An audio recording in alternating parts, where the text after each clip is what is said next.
ایک بار پھر ہم آپ کے سامنے ایک خبر لے کر حاضر ہیں۔ خبر حماس اسرائیل فلسطین سے جڑی ہوئی ہے۔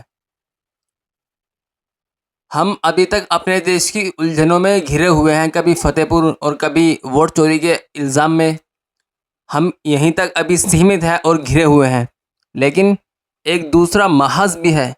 جو پچھلے 2 سال سے مسلسل جنگ کی آغوش میں ہے، اور وہ کبھی اپنے اندر لبنان کو لے لیتا ہے، کبھی اپنے اندر سیریا کو لے لیتا ہے، کبھی اپنے اندر یمن کو لے لیتا ہے، اور کبھی وہ اپنے اندر ایران کو گھسیٹ لیتا ہے۔ ایک ایسی جنگ کہ جس کو ابھی تک 4 سے 5 ملک مل کر لڑ چکے ہیں، لیکن اس کا ابھی تک کوئی بھی نتیجہ سامنے نہیں آیا ہے۔ فلسطین کے اندر جہاں معصوم بچے روزانہ کی بنیاد پر مارے جا رہے ہیں اور بھوک سے مر رہے ہیں، عورتیں تڑپ رہی ہیں، اور جو کھانے پینے کی جو اشیاء ہیں وہ بھی ختم ہو رہی ہیں، وہاں پر جو پہننے کا سامان ہے وہ بھی ایک طرح سے ختم ہو چکا ہے۔ ایک تازہ رپورٹ کے مطابق یہ خبر موصول ہوئی ہے کہ سعودی عرب سے ایک کنٹینر بھرا ہوا جہاز اسرائیل کو جا رہا تھا،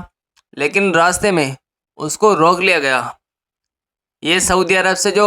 جہاز ہتھیاروں کا بھر کے جا رہا تھا، یہ فلسطینیوں کے لیے نہیں تھا، یہ بلکہ اسرائیل کے لیے تھا۔ تو اس کے اوپر بہت سارے سوال اٹھائے ہیں کہ جہاں پر OIC کی میٹنگ ہوتی ہے،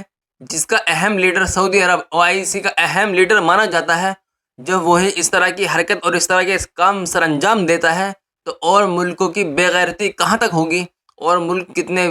حد تک غلام ہوں گے امریکہ اور اسرائیل کے، اس چیز کا آپ اندازہ نہیں لگا سکتے۔ اس چیز کا اندازہ وہی لوگ لگا سکتے ہیں جو حکومت کے اندر بیٹھے ہوئے ہیں کہ وہ کہاں تک غلام ہیں اور کہاں تک ان کے تلوے چاٹنے کے لیے تیار ہیں۔ آپ فلسطین کے اندر دیکھیے کہ معصوم بچے جو بھوک سے مر رہے ہیں، وہاں پر ایک طرح کی وبائیں پھیل چکی ہے، جس سے بچوں کا پیٹ پھول جاتا ہے، اور جو بچوں کی پیچھے کی جو ہڈی ہے وہ کھال سے بالکل چپکی ہوئی ہے۔ ایک طرح سے ہڈی بالکل صاف چمک رہی ہے چمڑے کے باہر سے۔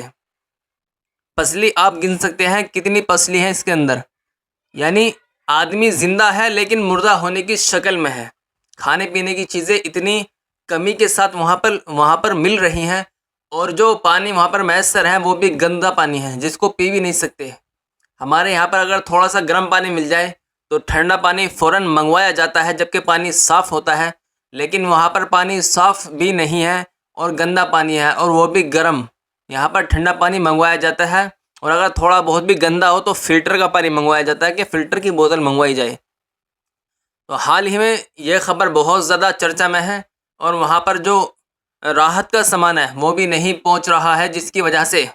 یہ بہت زیادہ پریشانی کی جو صورتحال ہے فلسطینیوں کو اٹھانی پڑ رہی ہے،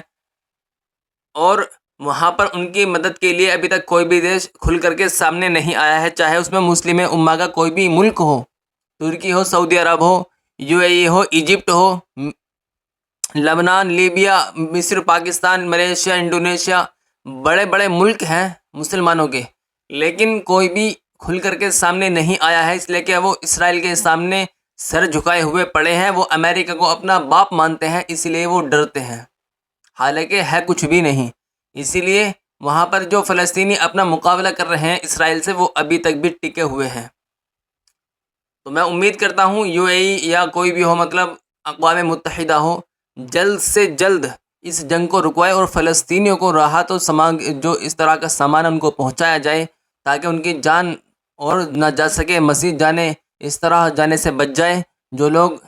اور بلکہ اس چیز میں اقوام متحدہ اہم رول ادا کرے۔ ابھی بھی وہاں پر حملے جاری ہیں۔ آپ یہ لوگ یہ مت سمجھنا کہ وہاں پر جنگ رک گئی ہے، بس صرف بچے بھوک سے مر رہے ہیں، نہیں، ایسا نہیں ہے۔ ایک طرف ان پر بھوک کی مار ہے، دوسری طرف اگر وہ کھانے لینے جاتے ہیں تو ان پر گولیاں برسائی جاتی ہیں، تیسری طرف ان پر رات دن ہمیشہ یہ ستم مزید ڈھایا جا رہا ہے کہ کبھی بھی ان پر حملہ کر دیا جاتا ہے، کسی بھی وقت کسی بھی جگہ کو سیف زون قرار دیا جاتا ہے کہ وہاں پر چلے جائیں، لیکن پھر تھوڑے دیر بعد اسی جگہ پر حملہ کر دیا جاتا ہے، جس کی وجہ سے وہاں پر ہزاروں لوگ مارے جاتے ہیں۔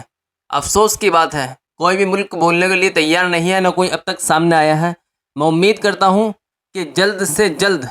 اس جنگ کو رکوانے کے لیے بڑے ملک سامنے آئیں گے اور انشاءاللہ یہ جنگ ختم ہوگی، مسلمانوں کا ایک بار پھر غلبہ ہوگا۔